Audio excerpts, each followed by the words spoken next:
South Korea में भारत के ambassador Shri Arunachal Das ji और हमारे सभी यहां के रहने वाले भारतीय बहनों एवं भाइयों, आप सब लोगों को देखकर मुझे सचमुच बेहद खुशी हो रही है। मैं 3 दिन के दौरे पर आया था। इसके पहले मैं वियतनाम में था और वियतनाम में 1.5 दिन रहने के बाद फिर साउथ कोरिया आया हूं कल शाम से। और साउथ कोरिया में यहां के डिफेंस मिनिस्टर के साथ, डापा के मिनिस्टर के साथ बातचीत हुई है और इंडस्ट्री से रिलेटेड जो सब सारे लोग हैं उनके साथ भी बातचीत हुई है, उनके साथ एक इंटरेक्शन भी हुआ है। सामान्यतः कहीं भी जाता हूं दुनिया के किसी भी देश में तो एक बार हमारी भी कोशिश रहती है कि वहां हमारे इंडियन डायस्पोरा के लोग यदि हैं तो उनके साथ मेरा मिलना होना चाहिए, उनके साथ इंटरेक्शन होना चाहिए। और उसी क्रम में यहां भी आज आप सबके साथ मिलना हो रहा है। यह मैं मानता हूं कि पॉपुलेशन में यह हमारा साउथ कोरिया जरूर कम है, छोटा है, लेकिन इसमें कहीं दो मत नहीं है, पोटेंशियल में साउथ कोरिया किसी से कम नहीं है।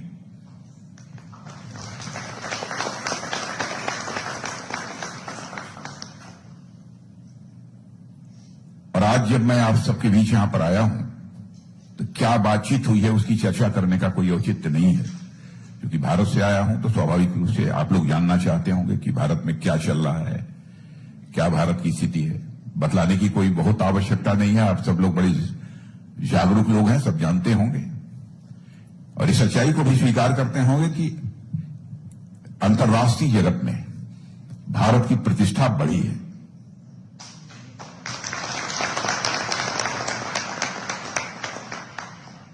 पहले आपने देखा होगा कि इंटरनेशनल फोरम पर भारत जब कभी कुछ बोलता था तो भारत की बातों को जितनी गंभीरतापूर्वक लिया जाना चाहिए दुनिया नहीं लेती थी। भारत तो कमजोर देश है, भारत पिछड़ा हुआ देश है, लेकिन फिर 12-13 वर्षों के अंदर जो परिवर्तन भारत में आया है, आज भारत की हैसियत ही कुछ और हो गई है। आज यदि इंटरनेशनल फोरम पर भारत कुछ बोलता है तो सारी दुनिया कान खोलकर सुनती है भारत बोल क्या रहा है। यह भारत की हैसियत बन गई है। और इसी जून के महीने में भी जो आज हमारे प्रधानमंत्री हैं मोदी जी, आप सबको जानकारी होगी, भारत में सबसे लंबे समय तक सेवा देने वाले हेड ऑफ द गवर्नमेंट बन गए। प्रधानमंत्री के रूप में लगभग 12 वर्षों का कार्यकाल, उसके पहले गुजरात के चीफ मिनिस्टर के रूप में, head of the Gujarat state, इसके रूप में पहले ऐसे वह व्यक्ति बने हैं। और इतने लंबे समय तक पब्लिक लाइफ में रहने के बावजूद एक्सेप्टेंस और पॉपुलैरिटी दोनों में किसी भी प्रकार की कोई गिरावट नहीं आई है, बल्कि मैं कहूं कि लगातार उनकी पॉपुलैरिटी बढ़ रही है। तो यह कहना भी एग्जेगरेशन नहीं होगा, क्योंकि आप देख रहे हैं चुनाव दर चुनाव जो होते जा रहे हैं, बराबर हमारी पार्टी को कामयाबी हासिल होती जा रही है। और लंबे समय तक जब भी कोई गवर्नमेंट काम करती है, स्वाभाविक रूप से एक मेजर फैक्टर होता है एंटी इनकम्बेंसी का। लेकिन मुझे लगता है कि मोदी जी के मामले में एंटी इनकम्बेंसी का यह फैक्टर इररिलेवेंट हो गया है, क्योंकि कई जो ग्लोबल सर्वे हुए हैं, इन ग्लोबल सर्वेज में भी एक ऑर्गेनाइजेशन का नाम लेना चाहूंगा जिसका नाम है मॉर्निंग कंसल्ट सर्वे। इसके हिसाब से प्रधानमंत्री नरेंद्र मोदी लगातार दुनिया के सबसे लोकप्रिय नेता बने हुए हैं। यह हम सब भारतवासियों के लिए गौरव का विषय है। यह मैं मानता हूं कि यह कोई छोटी उपलब्धि नहीं है, बड़ी उपलब्धि है। और इतने लंबे समय तक सत्ता में रहने के बावजूद आज तक न प्राइम मिनिस्टर के ऊपर और न किसी मिनिस्टर के ऊपर कोई भी करप्शन का एक भी आरोप नहीं लग पाया है। आपने देखा होगा कि सामान्यतः लंबे समय तक कोई गवर्नमेंट काम करती है तो उसके ऊपर साल 2 साल के अंदर ही कोई न कोई करप्शन के एलिगेशंस लग जाते हैं। कुछ ऐसे भी लोग होते हैं करप्शन के चार्जेस प्रूव हो जाते हैं, उनको जेल की भी हवा खानी पड़ती है, फिर भी वो त्याग पत्र नहीं देते हैं। लेकिन यहां से नौबत ही नहीं आई कि कोई करप्शन का आरोप किसी के ऊपर लगे। और मैं समझता हूं कि बार बार किसी नेता का चुनाव जीतना, बार बार किसी राजनीतिक पार्टी का लगातार चुनाव जीतना, यह केवल एक पॉलिटिकल विक्ट्री नहीं है, यह एक राजनीतिक जीत नहीं है, बल्कि मैं समझता हूं यह पब्लिक ट्रस्ट किस हद तक उस लीडर के प्रति है, उस पॉलिटिकल पार्टी के प्रति है, इसका यह स्पष्ट एक संकेत होता है। और इस दृष्टि से यदि मैं कहूं कि हमारे प्रधानमंत्री मोदी जी विश्व के एक असाधारण नेता बन गए हैं जिन पर कि सर्वाधिक जनता का भरोसा और विश्वास लंबे समय तक हेड ऑफ द स्टेट रहने के बावजूद भी आज कायम है, ऐसा बिरले ही देखने को मिलता है। और साथियों, हमारी सरकार के विकास के मॉडल को आज अर्थशास्त्री न्यू वेलफेयरिज्म यानी कल्याणकारी राजनीति का एक नया मॉडल कह रहे हैं, जिससे लोगों का जीवन बेहतर हो रहा है, ईज ऑफ लिविंग बढ़ती जा रही है, सेल्फ रिलायंस बढ़ रहा है, इंक्लूजन बढ़ रहा है, इक्वलिटी बढ़ रही है, और साथ ही साथ जिस सोशल जस्टिस के हम टारगेट को अचीव करना चाहते हैं, हम सोशल जस्टिस के भी टारगेट को हम अचीव करते जा रहे हैं। इसके पहले 12 वर्ष पहले जब नरेंद्र मोदी जी ने भारत के प्रधानमंत्री के रूप में जब शपथ ली थी, तो साथियों शायद ही किसी ने कल्पना की होगी कि आने वाला डिकेड भारत के इतिहास में एक ट्रांसफॉर्मेटिव डिकेड होगा। संभवतः इसकी कभी कल्पना भी नहीं की होगी लोगों ने, क्योंकि उसके पहले की जो भी गवर्नमेंट रहती थी, उनका जो कार्यकाल रहता था, गवर्नमेंट रहती थी 10 साल, 5 साल, 15 साल लोग गवर्नमेंट चलाते थे, चले जाते थे, लेकिन जनता की जिस परिवर्तन की अपेक्षा रहती थी उस प्रकार का परिवर्तन नहीं हो पाता था। लेकिन आज 12 वर्षों के अंदर जो एक ट्रांसफॉर्मेशन हुआ है, उस आधार पर हमारे देश की जनता को भी पक्का यह विश्वास हो गया है कि भारत दुनिया के कुछ देशों की तरह अब डेवलप्ड नेशन बनकर रहेगा, विकसित भारत बनकर रहेगा। दुनिया की कोई ताकत अब भारत को रोक नहीं सकती, यह लोगों को विश्वास हो गया है। और मैं समझता हूं यह परिवर्तन उस भारत का है जो पहले बड़े से बड़े अवसरों को खो देता था और आज आपत्ति का काल हो, आपदा का काल हो, विपरीत परिस्थितियां हो, फिर भी आज का भारत उन विपरीत परिस्थितियों में अवसर ढूंढ लेता है। यह पहले के भारत में और आज के भारत में अंतर है। और मैं समझता हूं यह परिवर्तन उस भारत का है जो जिसे दुनिया कभी एक सॉफ्ट स्टेट के रूप में देखती थी, और आज उसी भारत को हमारे और आपके भारत को दुनिया समाधान देने वाली एक शक्ति के रूप में देखती है। पहले के भारत में और आज के भारत में अंतर है। और साथियों, आज का भारत बिल्कुल अलग है। सेमीकंडक्टर की चर्चा भी एम्बेसडर कर रहे थे यहां पर। सेमीकंडक्टर के क्षेत्र में भारत तेजी से बढ़ रहा है। मैं समझता हूं सेमीकंडक्टर के क्षेत्र में काम करने वाले लोगों को इस बात की जानकारी होगी। और प्रधानमंत्री ने एक वादा किया था कि 2025 के अंत तक made in India semiconductor chip बाजार में आ जाएगी। और इस वादे को पूरा करते हुए आप सबको भी जानकारी होगी, सेमिकॉन इंडिया 2025 के कॉन्फ्रेंस में भारत में विकसित विक्रम 32 बिट प्रोसेसर चिप प्रधानमंत्री मोदी जी को भेंट कर दी गई।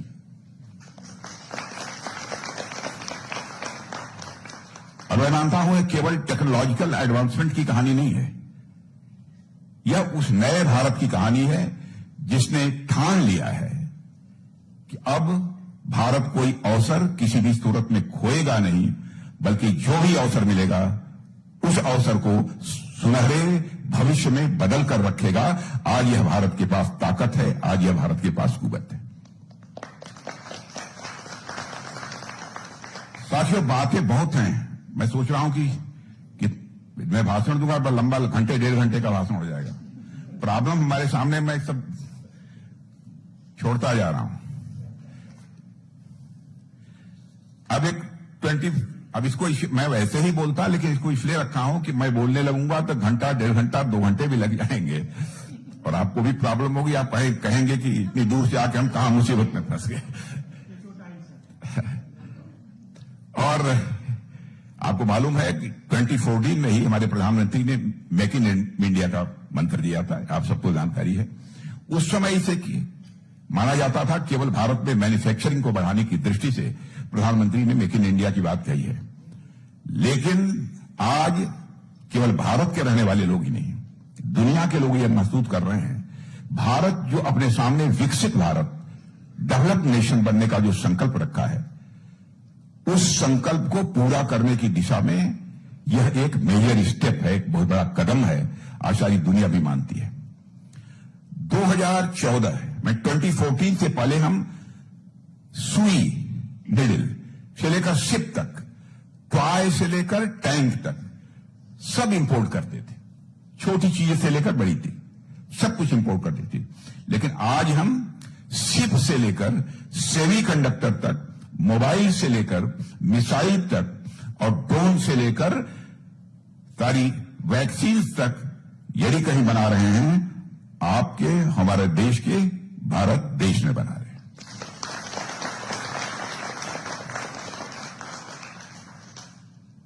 और इन सब सारे संदर्भों में भारत तो आगे बढ़ ही रहा है, लेकिन भारत कमजोर भारत इस मामले में भी नहीं है।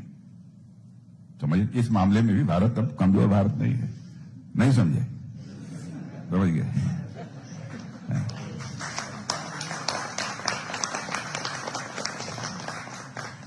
और मैं याद दिलाना चाहता हूं, 2014 का भाषण आपने देखा होगा, तो उस समय भी हमारे प्रधानमंत्री ने कहा था, भारत के खिलाफ साजिश करने वाले अथवा भारत के खिलाफ आतंकवादी गतिविधियों में हिस्सा लेने वाले लोगों को अब अपना रास्ता बदल लेना चाहिए,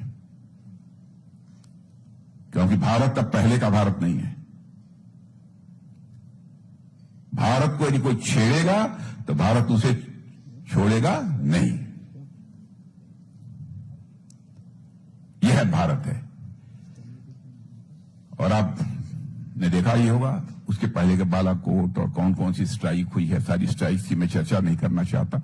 इधर ऑपरेशन सिंदूर में हमारे सेना के जवानों ने करिश्मा किया है। मेरे बहनों भाइयों, बहुत सारे लोगों ने बीच में कंफ्यूजन फैलाने की कोशिश की, क्योंकि इमेजरी नहीं आई थी उस समय। सारी इमेजरी हम लोगों के पास रखी है, क्या क्या किया है हमारे सेना के जवानों ने। यहां पर बहुत डिटेल में जाकर उसकी चर्चा करने का कोई औचित्य नहीं है।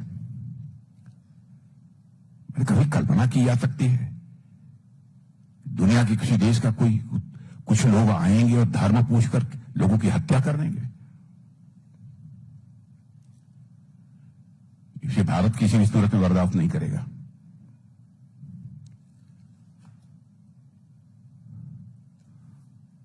और यह बात सच है कि भारत एक रेस्पॉन्सिबल न्यूक्लियर पावर है, और भारत ने हमेशा नो फर्स्ट यूज की पॉलिसी में अपना विश्वास रखा है, और अंतर्राष्ट्रीय मंचों पर उसे बराबर फॉर्मली हमने दोहराया है।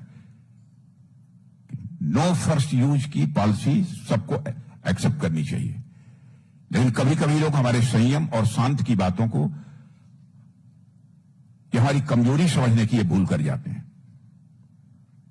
भारत मैं स्पष्ट कर देना चाहता हूं कि भारत अपने नो फर्स्ट यूज की पॉलिसी के प्रति पूरी तरह से कमिटेड है, लेकिन वह किसी भी प्रकार के न्यूक्लियर ब्लैकमेल को बर्दाश्त नहीं करेगा।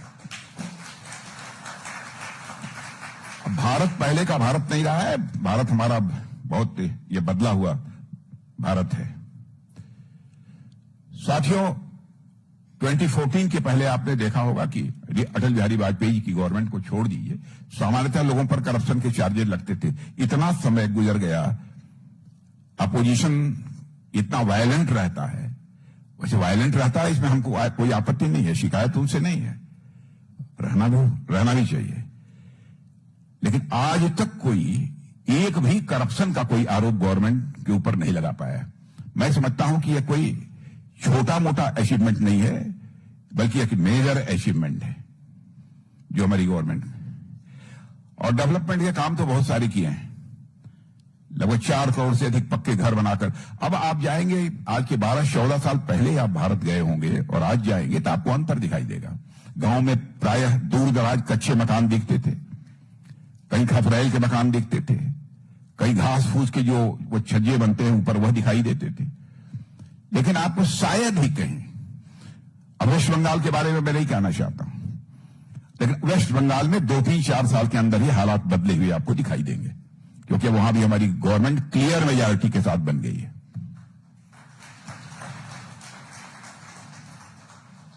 और पानी की समस्या से ही लोगों को निजात दिलाई हम लोगों ने। 12.5 करोड़ नए परिवारों तक पानी पहुंचाने में हम लोगों ने कामयाबी हासिल की है। यानी कई वेलफेयर स्कीम्स, बहुत डिटेल में जाकर सारी वेलफेयर स्कीम्स की चर्चा करने का कोई औचित्य नहीं है। मैं कह सकता हूं उसका परिणाम यह हुआ है कि 25 करोड़ से अधिक भारतवासियों को पावर्टी लाइन से ऊपर लाने में 12 वर्ष के अंदर ही हम लोगों ने कामयाबी हासिल की है।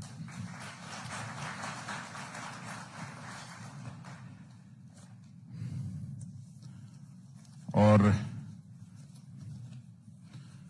मैं कह सकता हूं कि भारत आज एक इकोनॉमिक सुपर पावर बनकर इमर्ज हो रहा है, सुपर पावर बनकर। और इसका प्रमाण है कि भारत में आने वाले फॉरेन डायरेक्ट इन्वेस्टमेंट एफडीआई 2014 से लेकर 2024 तक भारत में $700 अरब से अधिक का एफडीआई आया है। पिछले 25 सालों में भारत में जितना कुल एफडीआई आया है उसका करीब 70% हिस्सा सिर्फ हाल के वर्षों में भारत में आया है। माने एफडीआई यदि भारत में आ रही है, इसका मतलब कि भारत की इकोनॉमी की मजबूती और भारत की इकोनॉमी जिस दिशा में जा रही है उसके प्रति दुनिया में लोगों का भरोसा और विश्वास बढ़ा है। भारत ने यूरोपियन यूनियन और अमेरिका जैसे बड़े देशों के साथ भी ट्रेड डील्स भी की हैं। और भारत ने ये डील्स किसी भी मजबूरीवश नहीं की हैं, बल्कि इक्वल पार्टनर की हैसियत से की हैं और इक्वल टर्म्स पर भी की हैं। जितनी भी हमारी डील है इस पर कहीं भी हम झुके नहीं हैं। सोलर एनर्जी के मामले में भी भारत ने बहुत ही रिकॉर्ड कायम किया है। मित्रों, उस डिटेल में मैं नहीं जाना चाहता। और आज से 12 साल के पहले ऐसे भी हालात था कि पहले फंडिंग और सपोर्ट की कमी के कारण नया बिजनेस और नया वेंचर केवल बड़े बड़े जो बिजनेस फैमिलीज के लोग ही हैं वह शुरू कर पाते थे। और देश के हालात पहले ऐसे थे कि स्टार्टअप्स का नंबर लेस देन 500 हुआ करता था।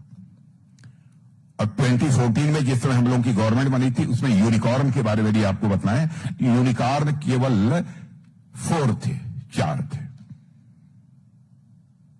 आज मैं बतलाना चाहता हूं आपको, आज भारत में 2 लाख से अधिक स्टार्टअप्स हैं, मोर देन 2 लाख। और भारत में मोर देन 125 यूनिकॉर्न है। कितना एक ड्रास्टिक चेंज हुआ है, इसलिए मैंने यह आंकड़े आपको दिया। और भारत आज दुनिया का 3rd लार्जेस्ट स्टार्टअप इकोसिस्टम बन गया है। 3rd लार्जेस्ट स्टार्टअप इकोसिस्टम बन गया है। अब तो टियर 2 और टियर 3 के शहरों के, यहां तक कि गांवों के युवा भी अपने स्टार्टअप स्वयं ही वो प्रारंभ कर रहे हैं। सच्चाई तो यह है कि इस समय जो भारत की सक्सेस है, उस सक्सेस को देखकर दुनिया को भी हैरानी होती है। और साथियों, चाहे इंटरनल सिक्योरिटी का मामला हो अथवा एक्सटर्नल सिक्योरिटी का, हमारी पॉलिसी पहले से बदल गई है। एसर्टिव, बोल्ड, कंसिस्टेंट और डिसाइसिव यह हो गई है। पहले जैसा भारत अब कमजोर नहीं रहा है कि हमारी सुरक्षा के सामने, हमारी सिक्योरिटी के सामने कोई चैलेंज आ जाए और हम चुपचाप हाथ पर हाथ धरे बैठे रहें। यह स्थिति नहीं है। अब हमारी पॉलिसी बदल गई है। हमारी पॉलिसी एसर्टिव, बोल्ड, कंसिस्टेंस और डिसाइसिव है। और इसे यदि मैं कहूं तो ABCD है। ए से एसर्टिव, बी से बोल्ड, सी से कंसिस्टेंट और डी से डिसाइसिव।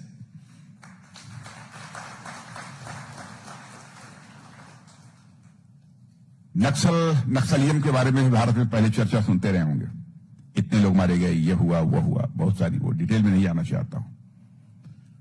शायद ही अब आपको कोई घटना सुनने को मिले। नहीं तो 20-20, 25-25, 30-30 की संख्या में हमारे सिक्योरिटी फोर्स के जवान मारे जाते थे। ऐसे हालात थे। इस फ्रंट पर भी हमको काफी कामयाबी मिली है। डिफेंस मिनिस्टर हूं, स्वाभाविक रूप से आप जानना चाहेंगे कि मिनिस्ट्री में क्या हो रहा है। पहले जो कुछ भी लेना होता था हम दुनिया के दूसरे देशों से लेते थे, यानी हम इंपोर्ट करते थे। हालात तो बदले हुए हैं। आपको मालूम होगा, शायद हमारे जो नौजवान बच्चे हैं जो डाटा वगैरह देखते होंगे उनको शायद जानकारी होगी। पहले भारत में जो डिफेंस मैन्युफैक्चरिंग होती थी 2014 के पहले, इतनी डिफेंस मैन्युफैक्चरिंग होती थी कि अप्रॉक्सीमेटली 1000 करोड़ का एक्सपोर्ट किसी तरीके से हो जाता था दुनिया को। और आज आपको जानकर यह खुशी होगी, 12 वर्षों के अंदर यह परिवर्तन आया है कि आज हम डिफेंस आइटम्स, इसमें वेपन्स, एमिनिशंस, ये सब सारी चीजें आती हैं, 12 वर्षों के अंदर ही हम 40,000 करोड़ से ज्यादा का इस समय हम एक्सपोर्ट कर रहे हैं। और कुछ ही दिनों में आपको जानकारी, 1 साल के अंदर, 1.5 साल के अंदर ही ज्यादा से ज्यादा यदि हुआ, बहुत एडवर्स यदि सिचुएशन रही तो, नहीं तो 2 साल के अंदर 50,000 करोड़ के एक्सपोर्ट, डिफेंस आइटम्स के एक्सपोर्ट की जानकारी आपको मिल जाएगी। और हमारी गवर्नमेंट के रहते डिफेंस सेक्टर में एक मेजर चेंज आया है। भारत की पॉलिसी आज रिएक्टिव नहीं बल्कि प्रोएक्टिव है। और मेरा भी यह व्यक्तिगत रूप से मानना है कि राष्ट्रीय सुरक्षा की किसी कीमत पर, किसी भी सूरत में समझौता नहीं किया जाएगा। और इसी सोच के साथ भारत इंडिजिनस डिफेंस मैन्युफैक्चरिंग को तेजी के साथ बढ़ावा दे रहा है। हमारा डिफेंस प्रोडक्शन जो टोटल होता था 2014 के पहले, वह अप्रॉक्सीमेटली 45,000 करोड़ का हुआ करता था। आज जो फिगर आ चुकी है वह डिफेंस प्रोडक्शन 1,54,000 करोड़ का हो गया है।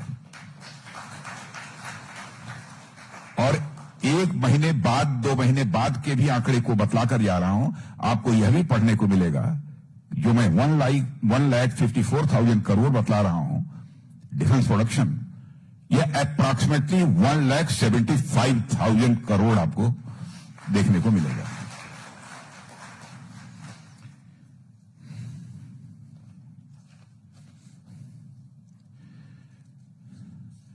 अब आज भारत की हालत ऐसी होती जा रही है साथियों कि भारत अब दुनिया का भरोसेमंद मैन्युफैक्चरिंग पार्टनर बन रहा है। और मेड इन इंडिया और मेक इन इंडिया की ताकत को आज दुनिया रिकॉग्नाइज करने लगी है कि भारत में मेक इन इंडिया और मेड इन इंडिया की यह ताकत क्या है। पहले भारत में भी यह जो इंटरनेट होता था एक लग्जरी आइटम माना जाता था। डाटा बहुत महंगे होते थे, इंटरनेट तक लोगों की पहुंच नहीं थी। 2014 तक सिर्फ 25 करोड़ लोगों के पास इंटरनेट था। आज इंटरनेट करोड़ों गरीब लोगों, गांव और छोटे कस्बों के सपनों की यह ताकत बन चुका है। 2024 तक हमने 97 करोड़ लोगों तक इंटरनेट पहुंचाया है, यानी 300% की यह जो वृद्धि हुई है। भारत में 4G और 5G क्रांति के बाद से डेटा की कीमतें दुनिया में सबसे कम हो गई हैं, यह शायद आपको जानकारी हो गई होगी। भारत में मोबाइल डाटा एक कप चाय से भी सस्ता है।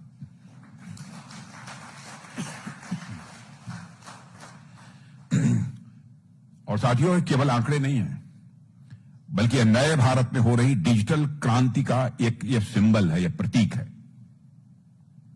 और यह उस बदलते हुए भारत की कहानी है जहां गांव का बच्चा ऑनलाइन आज पढ़ाई कर रहा है, किसान मोबाइल पर मंडी के भाव देख रहा है, छोटे दुकानदार पूरे देश में ऑनलाइन अपना सामान बेच रहे हैं, और एक मां वीडियो कॉल पर हजारों किलोमीटर दूर बैठे, भले ही यहां पर बैठा हो साउथ कोरिया में, तो मां अपने बच्चे को वीडियो में देख रही है। यह है भारत। यूपीआई पेमेंट के मामले में तो करिश्मा हो गया है। यूपीआई तो भारत की देन है, इसमें भी करिश्मा हो गया है, और इसी के माध्यम से सारा पैसे का लेन देन चल रहा है।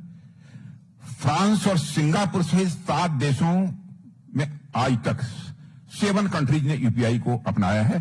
शायद इधर नंबर 1-2 बढ़ न गया हो, मैं नहीं कह सकता हूं, लेकिन हमारी जो जानकारी है अभी 7 कंट्रीज ने इसे अडॉप्ट किया है। यह दिखाता है कि भारत का फाइनेंशियल टेक्नोलॉजी है, यानी फिनटेक जिसे कहते हैं बोलचाल की भाषा में, अब दुनिया भर में फैल रहा है। और यूपीआई ने कैश पर भारत के लोगों की निर्भरता को, कैश के ऊपर भारत के लोगों की जो डिपेंडेंस थी उसको काफी कम किया है, और इनफॉर्मल इकोनॉमी को कंट्रोल किया है, ट्रांसपेरेंसी बढ़ाई है। आज विश्व के आधे से अधिक डिजिटल ट्रांजैक्शंस जो हो रहे हैं, आज विश्व में जितने डिजिटल ट्रांजैक्शन हो रहे हैं, सारा विश्व, सारी दुनिया का मिला दिए, आधा केवल भारत में हो रहा है। और आज दुनिया में जितने भी रियल टाइम पेमेंट होते हैं, उनका करीब 49% यूपीआई के जरिए हो रहा है।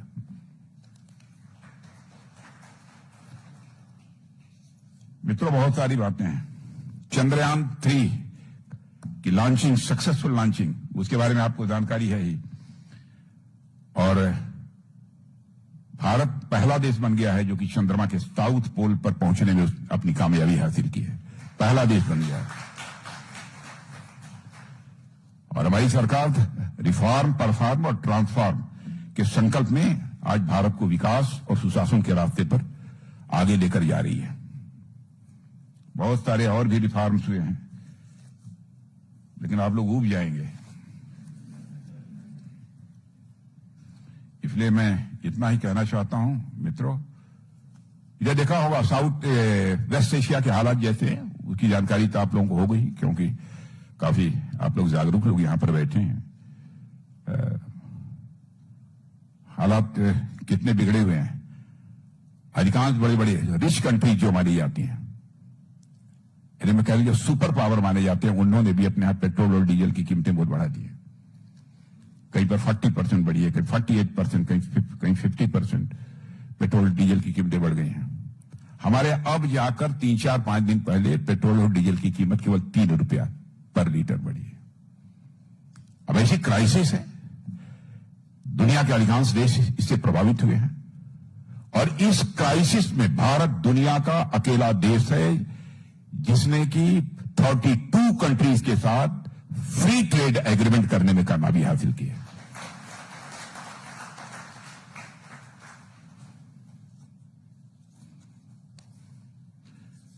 मित्रों, बस मैं समझता हूं कि भारत की बात है, इसलिए आया हूं तो भारत की बात सुनानी चाहिए, इसलिए सुना दे रहा हूं। अब इस अवसर पर मैं समझता हूं कि इससे ज्यादा कुछ कहने की कोई जरूरत नहीं है, क्योंकि आप लोग भी सुना है कि काफी देर से बैठे हैं यहां पर। क्यों गौरंग जी? लेकिन आप लोगों से मिलकर बेहद खुशी हुई, और आपके चेहरे पर मैं उदासी नहीं देख रहा हूं, इसलिए और ज्यादा खुशी हुई है,